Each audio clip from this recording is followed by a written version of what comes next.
Hi all. ಏನಾದರೂ ಸಿಂಪಲ್ಲಾಗಿ ಕ್ವಿಕ್ಕಾಗಿ dessert ಮಾಡೋಣ ಅಂತ ಅನ್ನಿಸ್ತಿದೆಯಾ? ಸರಿ ಬನ್ನಿ.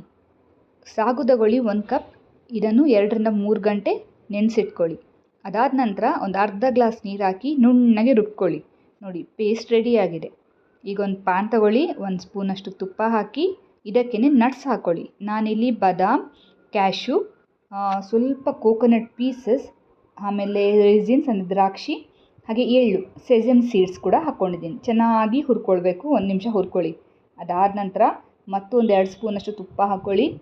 ರುಬ್ಬಿಟ್ಕೊಂಡಿರೋ ಅಂಥ ಸಾಗು ಪೇಸ್ಟ್ ಇದನ್ನು ಹಾಕ್ಕೊಳ್ಳಿ ಮತ್ತು ಚೆನ್ನಾಗಿ ಮಿಕ್ಸ್ ಮಾಡಿ. ಈ ರೆಸಿಪಿ ನವರಾತ್ರಿ ಟೈಮಲ್ಲೆಲ್ಲ ಮಾಡ್ತಾರೆ. ಈ ಫಾಸ್ಟ್ ಮಾಡ್ತಾರಲ್ವ, ಉಪವಾಸ, ಆ ಟೈಮಲ್ಲೆಲ್ಲ ಇದು ಮಾಡ್ತೇವೆ.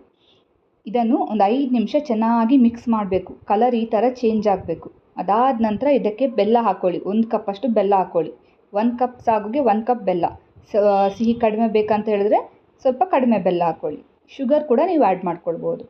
ಚೆನ್ನಾಗಿ ಮಿಕ್ಸ್ ಮಾಡಿ ಮತ್ತೊಂದು 5 ನಿಮಿಷ ಚೆನ್ನಾಗಿ ಅದು ಪಾಕ ಬರಬೇಕು. ಆ ಸೈಡ್ಸ್ ಎಲ್ಲ ಬಿಟ್ಕೊಳ್ಬೇಕು. ಒಂದು 3 ನಿಮಿಷ ಆದ ನಂತರ ಇದಕ್ಕೇ ಹುರಿದಿಟ್ಕೊಂಡಿರೋ ನಟ್ಸ್ ಏನಿದೆ ಆ ನಟ್ಸ್ ಕೂಡ ನೀವು ಸೇರಿಸ್ಕೊಳ್ಬೋದು.